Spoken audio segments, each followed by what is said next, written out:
أعوذ بالله من الشيطان الرجيم.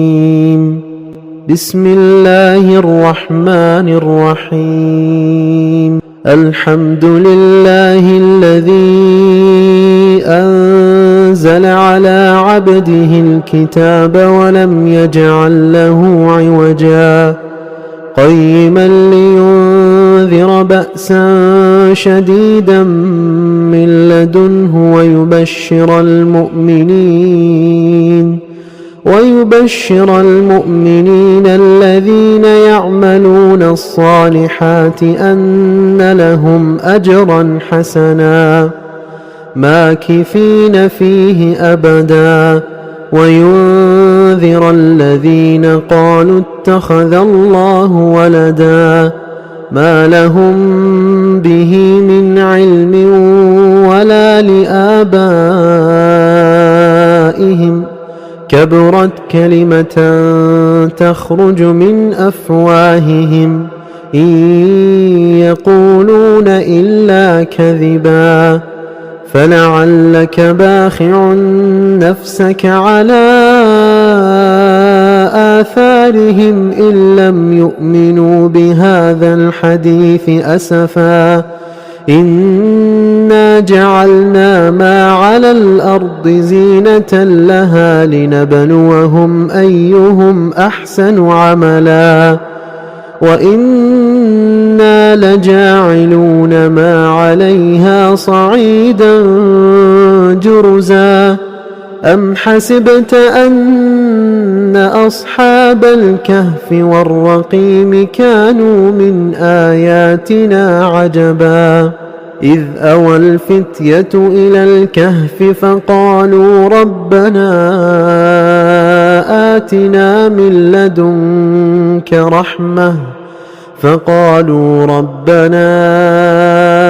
آتنا من لدنك رحمة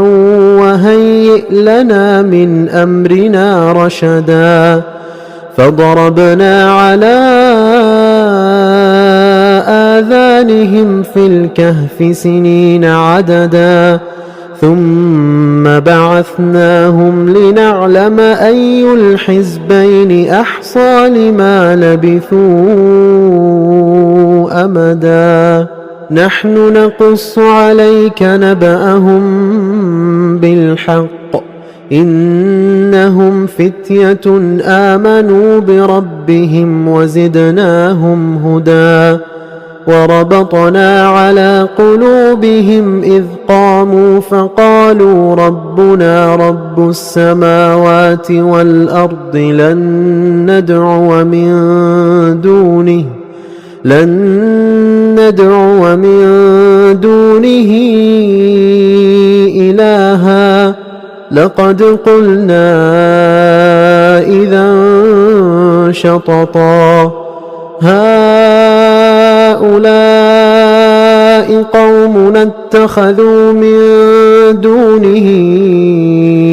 آلهة لولا يأتون عليهم بسلطان بين فمن أظلم ممن افترى على الله كذبا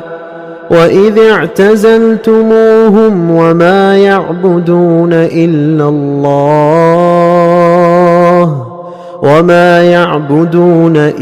الله فأووا إلى الكهف ينشر لكم ربكم من رحمته ويهيئ لكم من أمركم مرفقا وترى الشمس إذا طلعت تزاور عن كهفهم ذات اليمين وإذا غربت تقرضهم ذات الشمال وهم في فجوة منه ذلك من آيات الله من يهد الله فهو المهتد ومن يضلل فلن تجد له وليا مرشدا وتحسبهم أيقاظا وهم رقود ونقلبهم ذات اليمين وذات الشمال وكلبهم باسط ذراعيه بالوصيد لو اطلعت عليهم لوليت منهم فرارا ولملئت منهم رعبا وكذلك بعثناهم ليتساءلوا بينهم قال قائل منهم كم لبثتم قالوا لبثنا يوما أو بعض يوم قالوا ربكم أعلم بما لبثتم فبعثوا أحدكم بورقكم هذه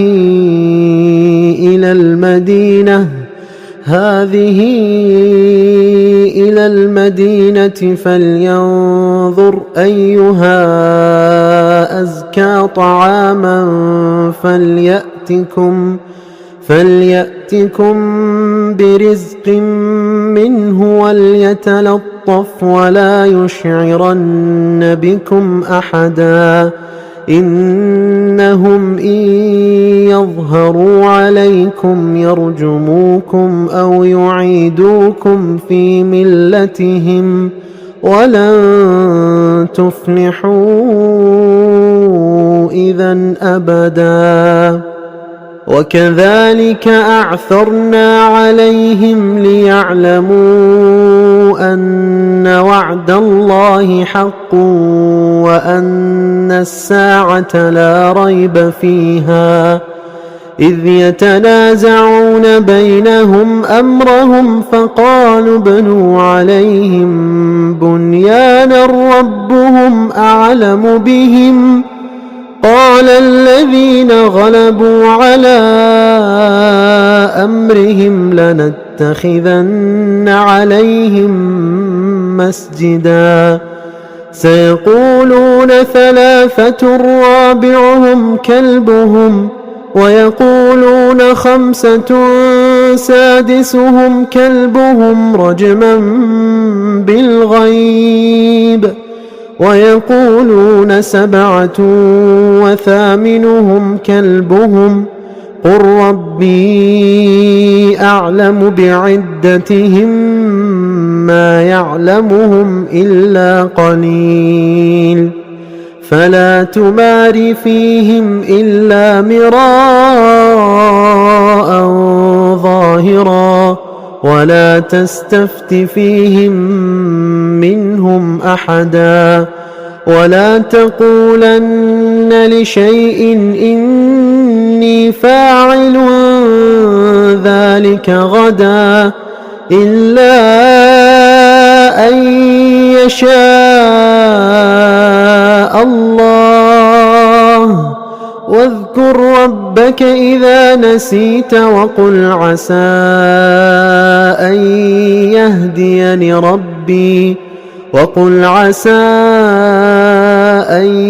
يهديني ربي لأقرب من هذا رشدا ولبثوا في كهفهم 300 سنين وازدادوا 9 قل الله أعلم بما لبثوا له غيب السماوات والأرض أبصر به وأسمع ما لهم من دونه من ولي ولا يشرك في حكمه أحدا واتل ما أوحي إليك من كتاب ربك لا مبدل لكلماته ولن تجد من دونه ملتحدا واصبر نفسك مع الذين يدعون ربهم بالغداة والعشي يريدون وجهه ولا تعد عيناك عنهم تريد زينة الحياة الدنيا ولا تطع من أغفلنا قلبه عن ذكرنا واتبع هواه وكان أمره فرطا وقل الحق من ربكم فمن شاء فليؤمن ومن شاء فليكفر إنا أعتدنا للظالمين نارا أحاط بهم سرادقها وإن يستغيثوا يغاثوا بماء كالمهل يشوي الوجوه بئس الشراب وساءت مرتفقا إن الذين آمنوا وعملوا الصالحات إنا لا نضيع أجر من أحسن عملا أولئك لهم جنات عدن تجري من تحتهم الأنهار يحلون فيها من أساور من ذهب ويلبسون ثيابا خضرا من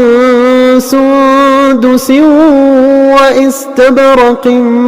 متكئين فيها على الأرائك نعم الثواب وحسنت مرتفقا واضرب لهم مثل الرجلين جعلنا لأحدهما جنتين من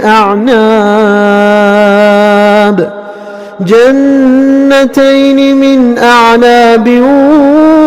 وحففناهما بنخل وجعلنا بينهما زرعا كلتا الجنتين آتت أكلها ولم تظلم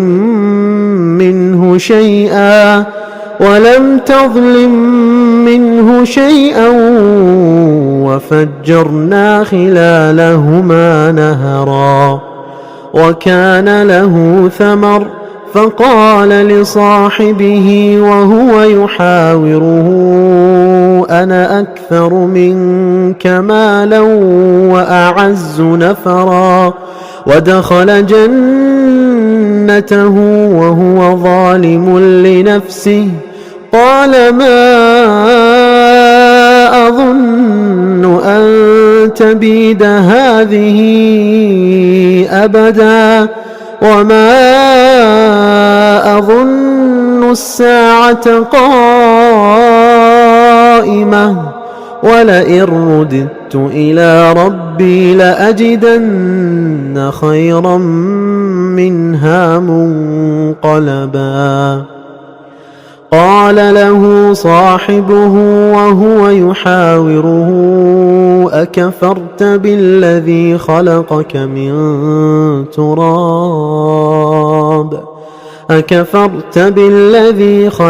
من تراب ثم من نطفة ثم سواك رجلا لكن هو الله ربي ولا أشرك بربي أحدا ولولا إذ دخلت جنتك قلت ما شاء الله لا قوة إلا بالله إن ترني أنا أقل منك مالا ولدا فعسى ربي أن يؤتيني خيرا من جنتك ويرسل عليها حسبانا من السماء فتصبح صعيدا زلقا أو يصبح ماؤها غورا فلن تستطيع له طلبا وأحيط بثمره فأصبح يقلب كفيه على ما أنفق فيها وهي خاوية على عروشها ويقول يا ليتني لم أشرك بربي أحدا ولم تكن له فئة ينصرونه من دون الله وما كان منتصرا هنالك الولاية لله الحق هو خير ثوابا وخير عقبا واضرب لهم مثل الحياة الدنيا كماء أنزلناه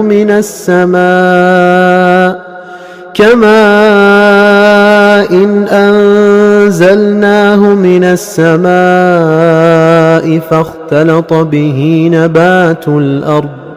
فاختلط به نبات الأرض فأصبح هشيما تذروه الرياح وكان الله على كل شيء مقتدرا المال والبنون زينة الحياة الدنيا والباقيات الصالحات خير عند ربك ثوابا وخير أملا ويوم نسير الجبال وترى الأرض بارزة وحشرناهم فلم نغادر منهم أحدا وعرضوا على ربك صفا لقد جئتمونا كما خلقناكم أول مرة بل زعمتم أن لن نجعل لكم موعدا ووضع الكتاب فترى المجرمين مشفقين مما فيه ويقولون يا ويلتنا ما لهذا الكتاب لا يغادر صغيرة ولا كبيرة إلا أحصاها ووجدوا ما عملوا حاضرا ولا يظلم ربك أحدا وإذ قلنا للملائكة اسجدوا لآدم فسجدوا إلا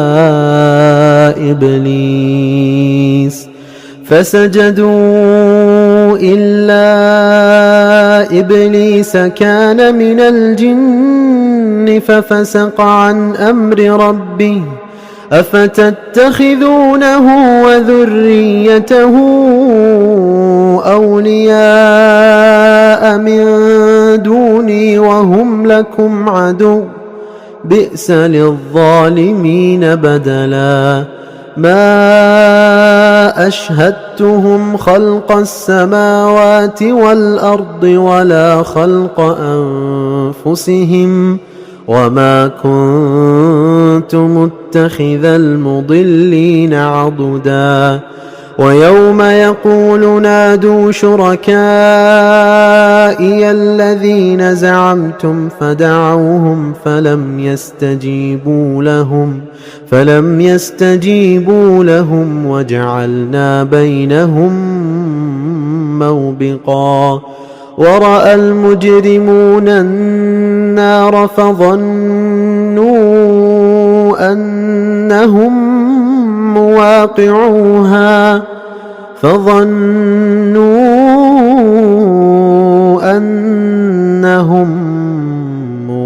فأقعوها ولم يجدوا عنها مصرفا ولقد صرفنا في هذا القرآن للناس من كل مثل وكان الإنسان أكثر شيء جدلا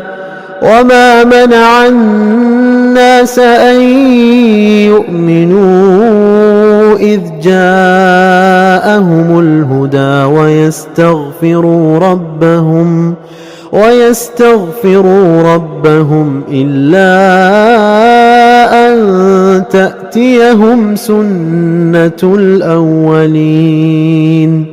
إلا أن تأتيهم سنة الأولين أو يأتيهم العذاب قبلا وما نرسل المرسلين إلا مبشرين ومنذرين ويجادل الذين كفروا بالباطل ليدحضوا به الحق واتخذوا آياتي وما أنذروا هزوا ومن أظلم ممن ذكر بآيات ربه فأعرض عنها ونسي ما قدمت يداه إنا جعلنا على قلوبهم أكنة أن يفقهوه وفي آذانهم وقرا وإن تدعهم إلى الهدى فلن يهتدوا إذا أبدا وربك الغفور ذو الرحمة لو يؤاخذهم بما كسبوا لعجل لهم العذاب بل لهم موعد لن يجدوا من دونه موئلا وتلك القرى أهلكناهم لما ظلموا وجعلنا لمهلكهم موعدا وإذ قال موسى لفتاه لا أبرح حتى أبلغ مجمع البحرين أو أمضي حقبا فلما بلغا مجمع بينهما نسيا حوتهما فاتخذ سبيله في البحر سربا فلما جاوزا قال لفتاه آتنا غداءنا لقد لقينا من سفرنا هذا نصبا قال أرأيت إذ أوينا إلى الصخرة فإني نسيت الحوت وما أنسانيه إلا الشيطان أن أذكره واتخذ سبيله في البحر عجبا قال ذلك ما كنا نبغ فارتدا على آثارهما قصصا فوجدا عبدا من عبادنا آتيناه رحمة من عندنا وعلمناه من لدنا علما قال له موسى هل أتبعك على أن تعلمني مما علمت رشدا قال إنك لن تستطيع معي صبرا وكيف تصبر على ما لم تحط به خبرا قال ستجدني إن شاء شاء الله صابرا ولا أعصي لك أمرا. قال فإن اتبعتني فلا تسألني عن شيء حتى أحدث لك منه ذكرا. فانطلقا حتى إذا ركبا في السفينة خرقها قال أخرقتها لتغرق أهلها لقد جئت شيئا إمرا. قال ألم أقل إنك لن تستطيع معي صبرا. قال لا تؤاخذني بما نسيت ولا ترهقني من أمري عسرا. فانطلقا حتى إذا لقيا غلاما فقتله قال أقتلت نفسا زكية بغير نفس لقد جئت شيئا نكرا. قال ألم أقل لك إنك لن تستطيع معي صبرا. قال إن سألتك عن شيء بعدها فلا تصاحبني قد بلغت من لدني عذرا. فانطلقا حتى إذا أتيا أهل قرية استطعما أهلها فأبوا أن يضيفوهما فوجدا فيها جدارا يريد أن ينقض فأقامه. قال لو شئت لاتخذت عليه أجرا. قال هذا فراق بيني وبينك سأنبئك بتأويل ما لم تستطع عليه صبرا. أما السفينة فكانت لمساكين يعملون في البحر فأردت أن أعيبها وكان وراءهم ملك يأخذ كل سفينة غصبا. وأما الغلام فكان أبواه مؤمنين فخشينا أن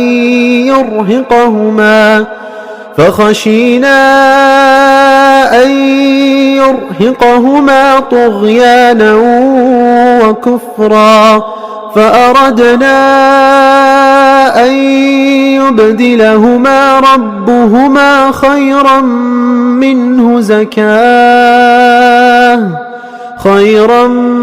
منه زكاة وأقرب رحما. وأما الجدار فكان لغلامين يتيمين في المدينة وكان تحته كنز لهما وكان أبوهما صالحا. فأراد ربك أن يبلغا أشدهما ويستخرجا كنزهما رحمة من ربك وما فعلته عن أمري ذلك تأويل ما لم تسطع عليه صبرا. ويسألونك عن ذي القرنين قل سأتلو عليكم منه ذكرا. إنا مكنا له في الأرض وآتيناه من كل شيء سببا فأتبع سببا حتى إذا بلغ مغرب الشمس وجدها تغرب في عين حمئة ووجد عندها قوما قلنا يا ذا القرنين إما أن تعذب وإما أن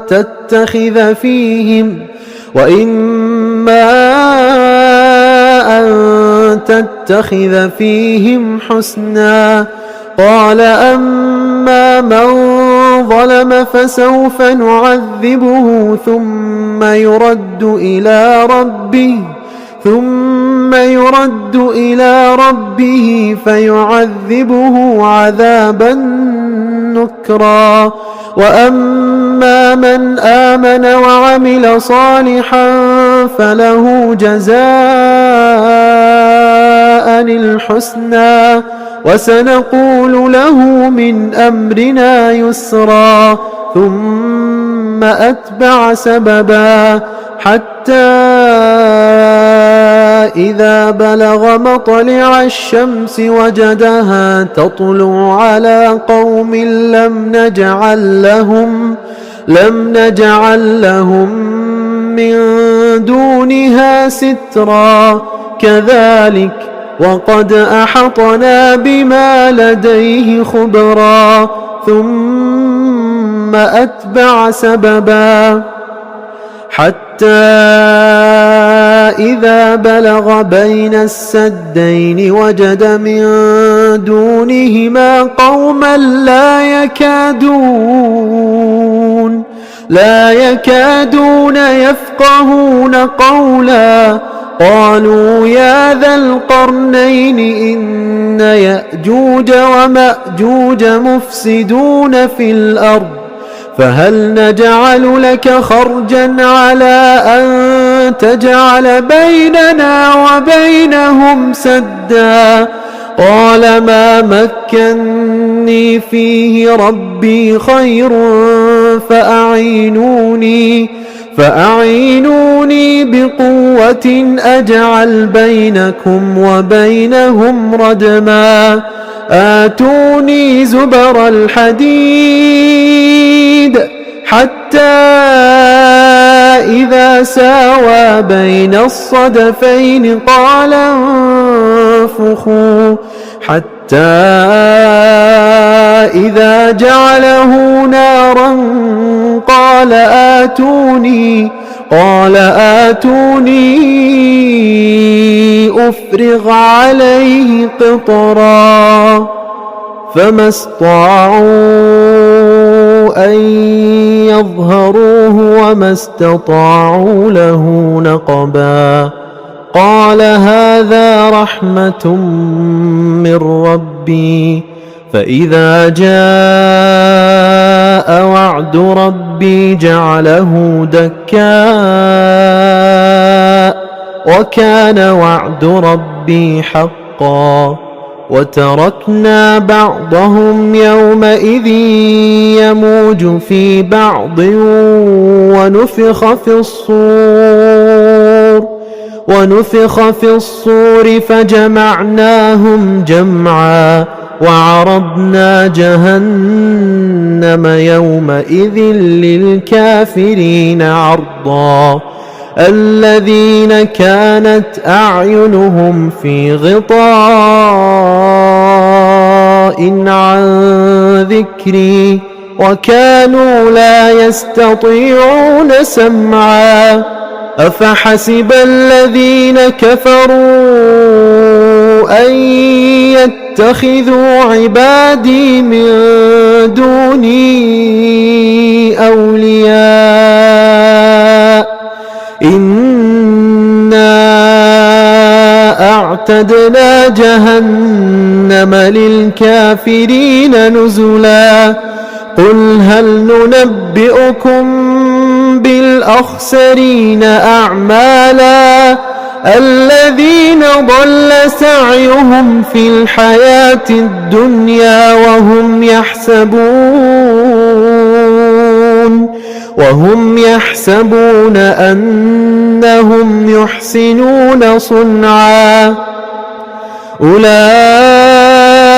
أولئك الذين كفروا بآيات ربهم ولقائه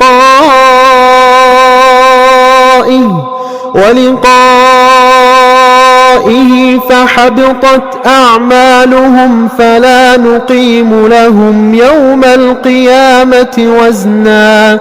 ذلك جزاؤهم جهنم بما كفروا واتخذوا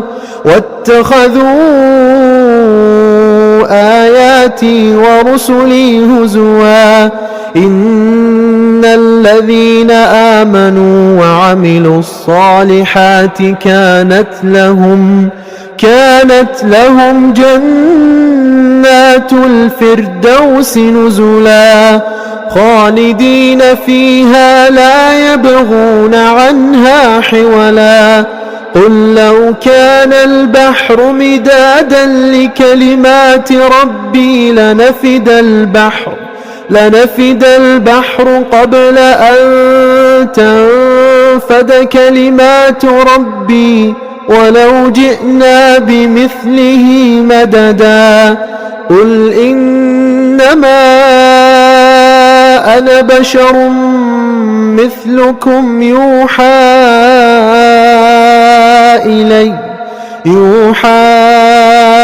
إلي أنما إلهكم إله واحد فمن كان يرجو لقاء ربه فليعمل عملا